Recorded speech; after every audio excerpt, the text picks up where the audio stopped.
Head staff and the Vanguard staff, and especially the Hills and Bays. Islam? Islam. All right. There's been a question that's been bubbling all week, especially throughout this temple, and it revolves around three things.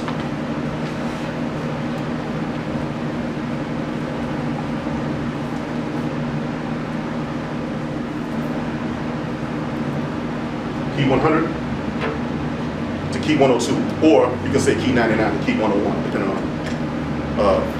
which version of the questionnaire. Key 100 reads, how many days are in the circle? The answer is 7 days.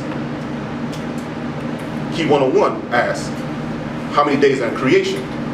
The answer is 7 days. Key 102 asks, according to science, how many days are in a year? And the answer is 7 days. Now, from what we are told, our solar system is roughly 4.57 billion years old, right? And it says that the universe itself is roughly 13.7, give or take, 0.2 billion years old. So it's obviously older than 7 days. So how do we get 7 days in a year or in creation? Because it took us longer than 7 days to create the universe. How was that right exactly, right? All right. Let's start off with how many days are in a circle, right?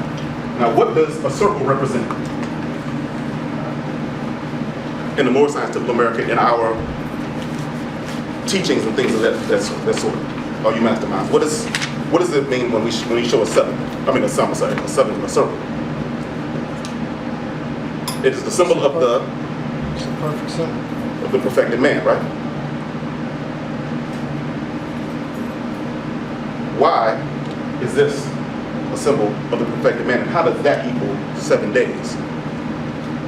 Now, in the Quran, it talks about, well, actually, let me read it. This Surah 7, Ayah 54.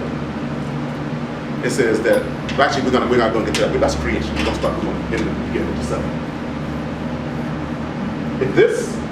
How does this equal the perfected man? Not just man, but the perfected man.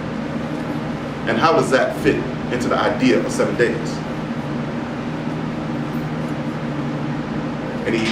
Anybody have a loose idea? Part of Act 3. Pardon me? Part of Act 3. Okay, Act 2. Yeah, 2. It says that, in Act 2, just to read in part, it says that on a Friday, the first man was formed in flesh, and on a Friday, the first man departed out of flesh. So is that a 7-day cycle? What is significant about the Friday? That's going to go into the next part. Is why is there 7 days of creation? Any draw? All right. So we're going to get back to that. We're going to ask it. Now, in creation, we're going to ask the same thing. How is it that we create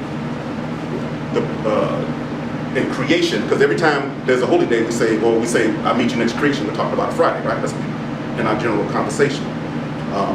So we want to know, what is creation? Now, and the next part, of course, is when dealing with a year, and how does a year seen as 7 days? What we're talking about is we're talking about the relativity of time.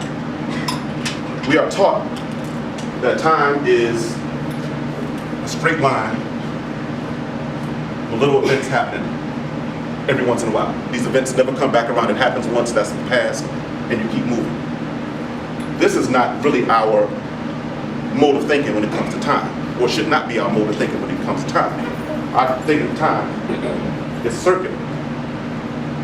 All right? Anybody, I need a mastermind to show me where this point actually begins.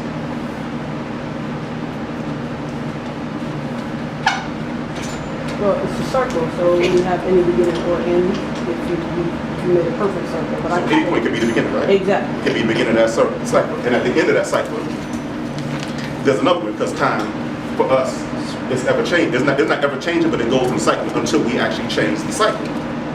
Things will happen repetitively over and over again. And in this, we're looking at 7 days. right? Now, when thinking about the creative process, like the Lord said, on Friday the first man was formed in flesh, and on Friday the first man departed out of flesh. A 7-day cycle, right? In the Quran, in Surah 7, Ayah 54, it says, "Indeed, your Lord is Allah, who created the heavens and earth in 6 days and then established himself above the throne. He covers the night with the day, chasing it rapidly, and the moon and the stars, subject to his command. Unquestionably, his is the creation and the command. Blessed is Allah, Lord of the worlds." Also in Surah 50, Ayah 38, it says, "And we did certainly create the heavens and the earth, and what is between them in 6 days. And there touched us no weirdness." And of course, the us, we're talking about the 7 eyes of Allah, the creating process of the universe. When we're dealing with a cipher or a circle, if you're not, well, in certain instances, let's take the 7 days off of it. It could be any amount of days. It could be 1 day, it could be 2 days. It's about relativity of time. It's not about an actual time span. So this right here, it's a process, and we're going to get to the process of the perfected man, because it's not just man. It's not just any man that represents this symbol. It's a man at a specific stage in his life, all right? Now, we talk about this, we're talking about what's considered an age, because we know that in ages, there are many different types of ages. Now, one is, of course, we talk about is the age of time, like we talk about we're in the age of Aquarius, and we talk about those things, right? What it is, what we're going to,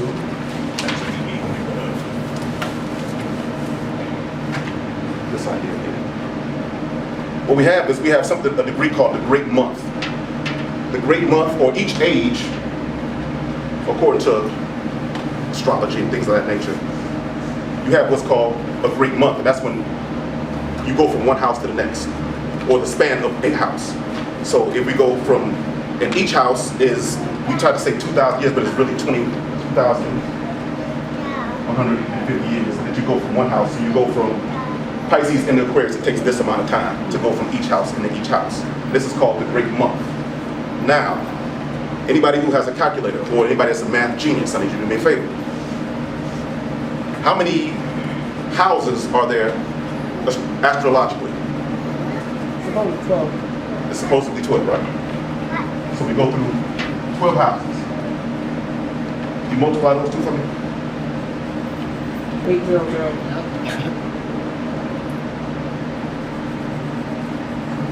This is what's called a great year.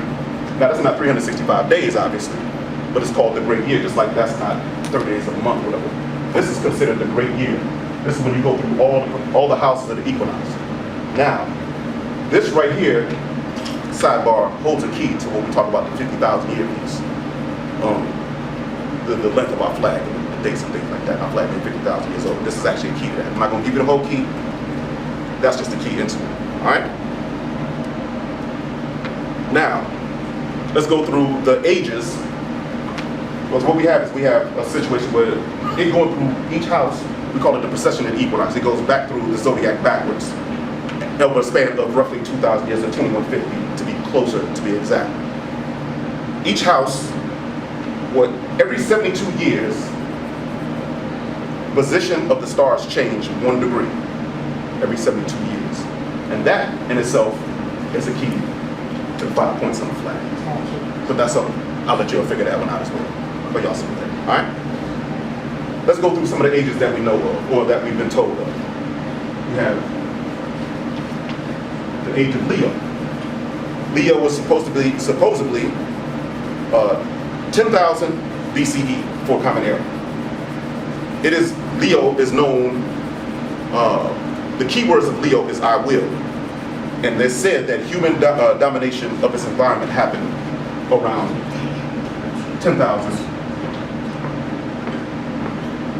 before Common Era, or BCE. The next is the age of Cancer.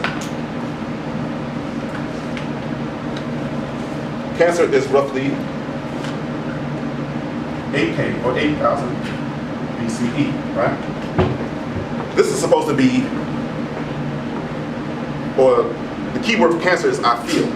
Its planetary governor, for lack of a better term, is the moon. And this is supposed to be a time where the people really started studying the moon and the moon's effect on themselves and started, knowing how to worship and XYZ according to the moon. The next is the age of Gemini.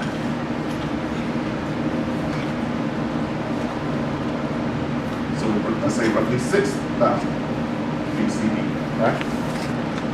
Gemini is I think. Gemini is ruled by Mercury. And Mercury is it's the communication, planet of communication.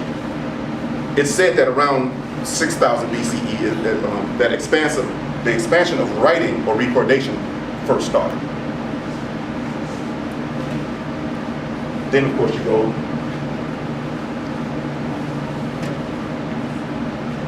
Taurus, 4K BCE. Taurus, it is said, its key word is I have, and that's the expansion of architecture, things of that nature. Then you go to Aries.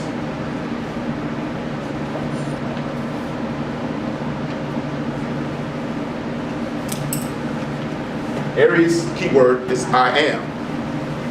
And this is the beginning of what we consider the Iron Age, the age of iron, weapons and warfare and things of that nature. Really picked up around the time of Aries, right?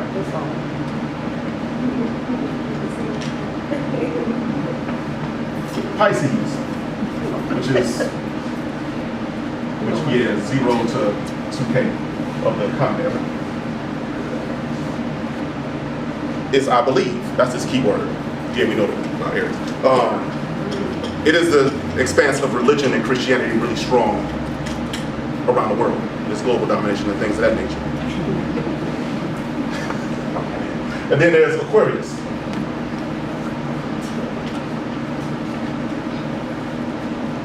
It's supposed to be 2K plus common era. Aquarius is I know. It's supposed to be expansive technology, science. The world is getting smaller. Everything, it gets out of the ideal of believing and get to the ideal of knowing. Everything has to be proven. You can't just believe your way in anything anymore. Some say that we're actually in Aquarius now, but actually, according to the time, we're not. We're in a cup between Pisces and Aquarius. So we're between believing and knowing right now. And that's where, if you notice, religion is really being under attack, even though it's picking up, but at the same time the world's getting smaller, so we're in a flux mode really right about now. That is one type of age. So you see that, and actually it'll go through every house, and then after it's done, it'll start all over again. Alright? Now, according to the Circle 7, there is an actual age that's listed in the Circle 7. It's called the Age of Soul.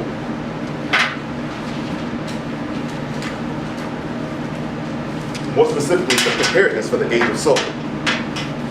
In the Most Holy Quran, chapter 2.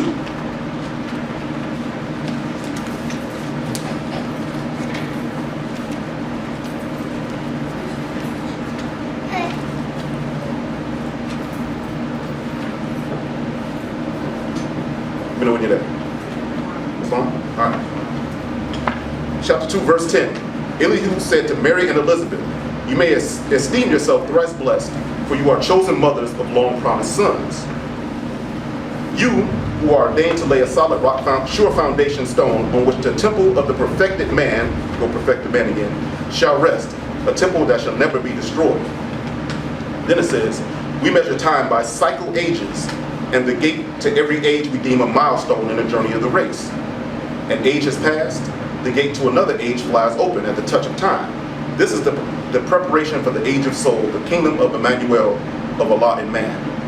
Emmanuel literally means, God and man, or God with man. So you see here already, they're talking about the cycle and what the cycle actually will be. And it talks about, and it actually gives you the measurement of the time. So, at its beginning is its ending. And once it's over, another cycle begins. And this, of course, is the age of Emmanuel. We have two principles that come out of the Age of Soul. The first one is love, and the second one is purity.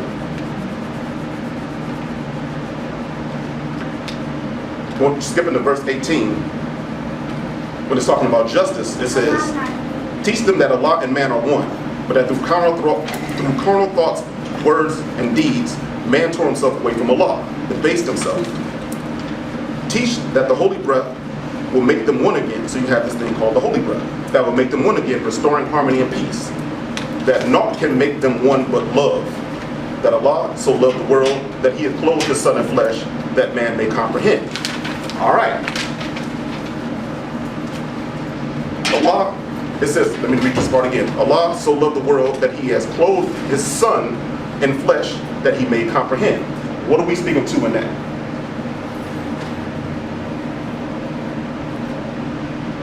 Where have we heard that before? That God so loved the world that he gave his only begotten son and he did some stuff. What do we hear that? Right. Now in this, seeing as how this is not a Christian degree, how will we read that again? I'm going to read it again. Allah so loved the world that he clothed his son in flesh that he may comprehend. And from a Moorish ideal, where are we going? The son of man, or the children of man, would be considered what? In an ancient terminology, what would these people be called?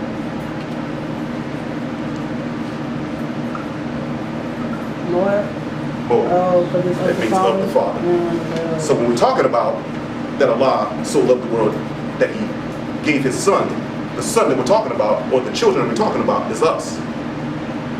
Look at it like this.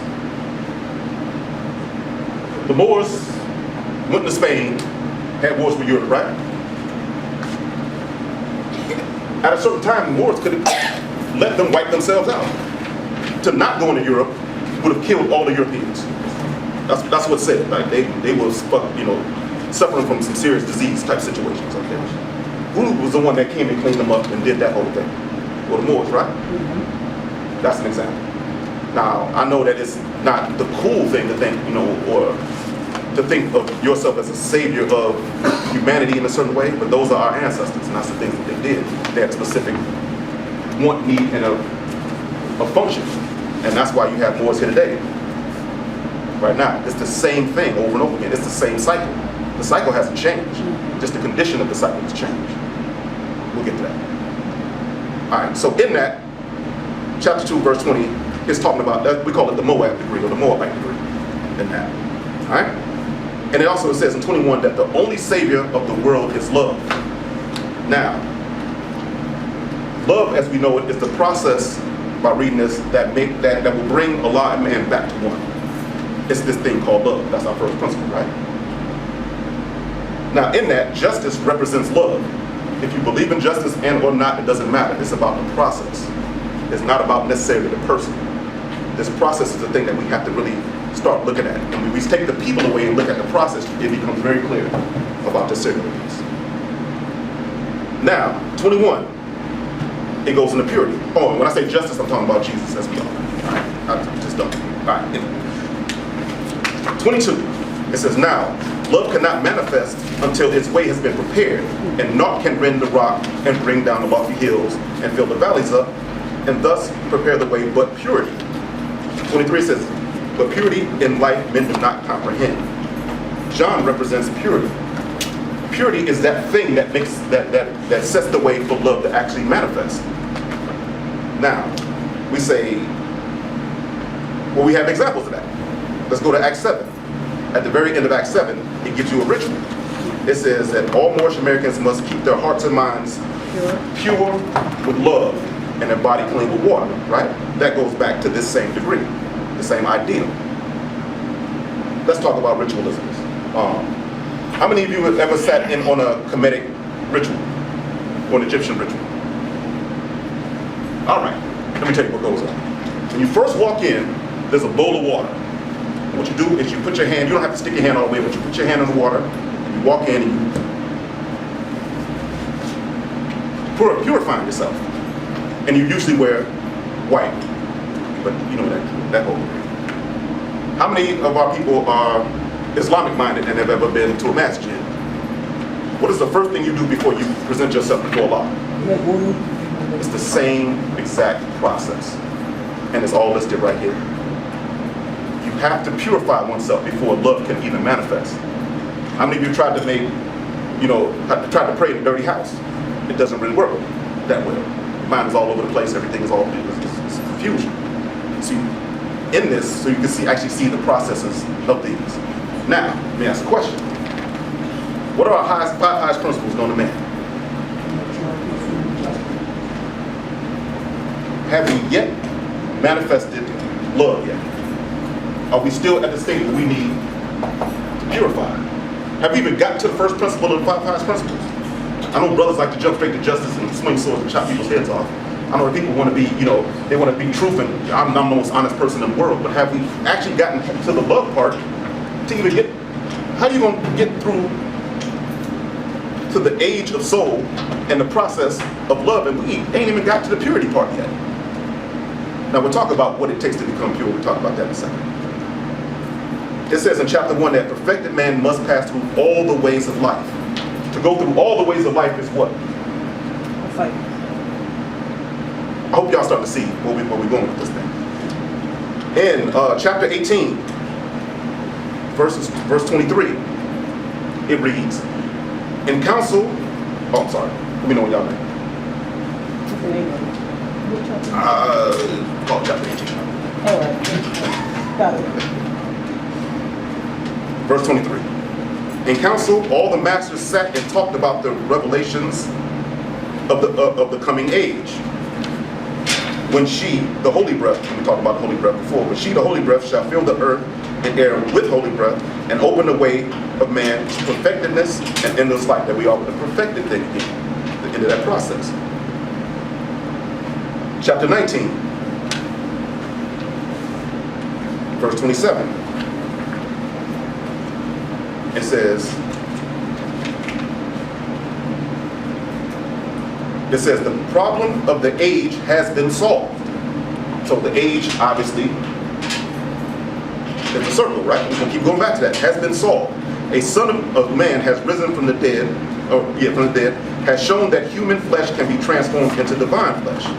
To you, I come, the first of all the race to be transmuted in the image of Allah. That is the purpose of the age of soul, or the preparedness of the age of soul. That is the cycle. That is the cycle. When it talks about the age, it is that upcoming age. We measure time by cycle ages. That is that age. He fulfilled that age. That's why when we take all of our dislikes of a certain name off of this thing and see the process, and see that he actually manifested that process. And then right there he says, well, what I've done, you've been able to do, X, Y, Z, blah, blah, blah. This is what it's all about. It's about the process and the age, and he was able to change himself from one age to the next by mastering this process. In chapter 1, it says that man will be fully saved, redeemed, perfected by the things he suffers on the plane of flesh and on the plane of soul. When man has conquered the carnal things, his garb of flesh will have served its purpose well, and it will fall, be no more. So, the process that we're going through, or the process that one's go through, is to perfect itself.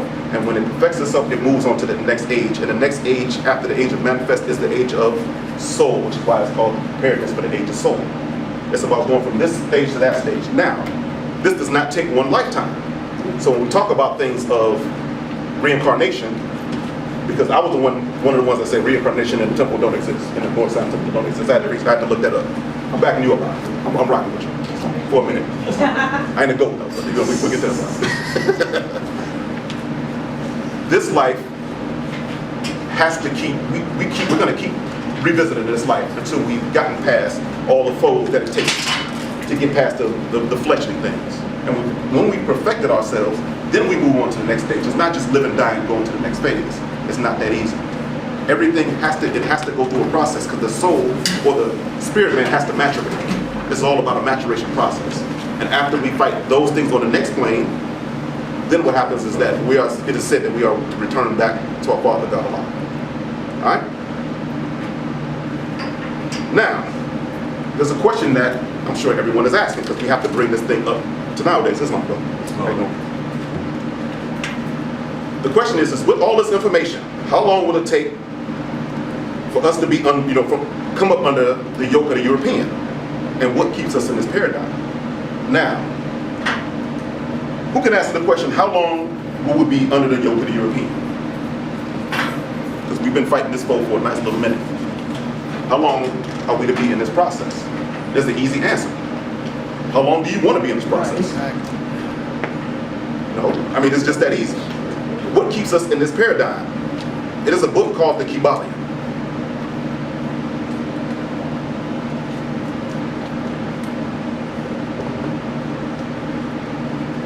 By the 3 initiates.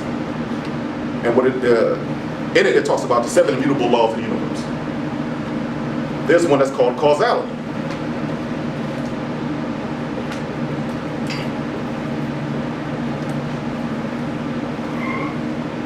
As it reads, it says, every cause has its effect. Every effect has its cause. Everything happens according to law. Chance is but a name for law not recognized. There are many planes of causation, but nothing escapes the law. Right? In the Moore Science Temple of America, in the Circle 7, chapter 2, verse 7, it says the same thing. It says, Elihu says, it is not strange. There are no happenings, and law governs all events. It's the same principle. We look at cause and effect. We think that if you do something bad, then something bad will happen to you. That's the way the pendulum flies, right? The issue is that we've allowed ourselves to be a part of the pendulum going one way. When the prophet talks about us committing a great sin, my people have created, have sinned, and this great sin that our people are doing, is that we're backing the European ideals. That is the problem. As long as we back his ideals and his God, there is no room for the pendulum to swing the other way and give us justice, the justice that we think that we're looking for. All right? Now, how do we, and this is the easiest part of anything in the Moore Science Temple of America, how are we backing up the European? What's the easiest one? We were black colored. We answer the names and titles that allude to slavery. How do you change your condition if you consider yourself to be a slave to the God who gave you the condition? It's just that simple. Negro, black, colored, Ethiopian, etc. don't represent us. You will not find out what you're looking for as long as you're supposed to be this guy, but you answer to being a nigga at the same time. How do you find justice in that? Who's unjust in that situation? Is it the person that presented the negativity or the person that keeps it going? And we're happy to keep it going. I don't know if it's fear, I don't know what it is, but that's a big thing. Our people constantly, even Moors, you get Moors, and the minute they walk out of the temple, they back to talking about us black folks and what black folks got to do and all the rest of the stuff. Now, we understand that black people are our people, not a different group of people somewhere out there. However, we cannot answer and keep calling them master all the time. Another way, number one is answering the titles that allude to slavery, but the second part is giving them titles that allude to being God. The European has never been a white man.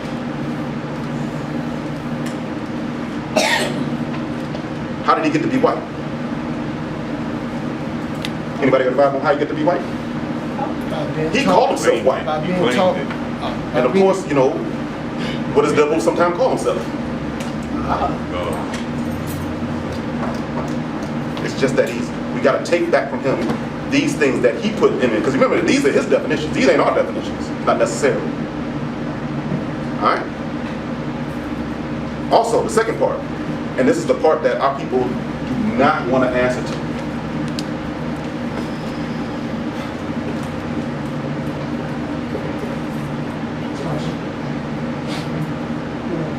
That is our system for getting out of that situation. But that is the one thing nobody wants to back down and actually do, is they hear the word submission. Our people think we're too good to submit to Allah, but we will submit to the European, happily.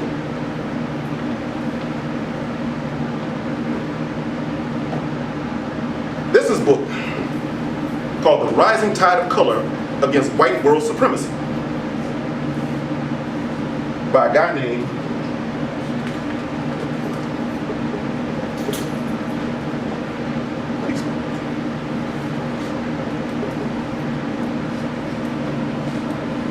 author of Stoddard. He wrote this book in 1920. It was copywritten from 1920. I read the title again: The Rising Color of Tide against white world supremacy. In chapter 4, which is the section for chapter 4 is called Black Man's Land. On page 94 95, it says, concerning Islam's steady progress in Black Africa, like this, there can be no shadow of a doubt. Every candid European observer tells the same story. Mohammedanism can still give the natives a motive for animosity against Europeans and a unity which they are otherwise incapable. Do I need to say anything else about it? If you want to find your principles in the fashion that they're already set up, they've already been set up. The system has already been set up. It ain't somebody else's system. It's ours. And all we have to do is reclaim our stuff. Everything goes back to stuff. So now, going back again to the beginning. How many days in a circle? How many days does it take for man to be perfected? Because that's what the symbol of perfected man. It's a cycle. And it's, it's said that cycle is 7 days. Because that's the age of preparedness for X, Y, and Z. How many days are in creation? It's the same thing. Because time is relative. We don't measure time by the timeline. The peaks we measure in the cycle. And as long as that cycle comes back, it's okay. Now, how many days in a year? 7. It's the same thing. It's all relative to time. Because a year and a great year is the same thing. And this is 26,000 years, but it's considered a year. And as long as it fulfills that process, then it fills the thing. That's the technical. All right? If you want to change your paradigm, if you want to change this to another one, it's up to us. We have to do it. Nobody else. The science is all there waiting for us. Any questions?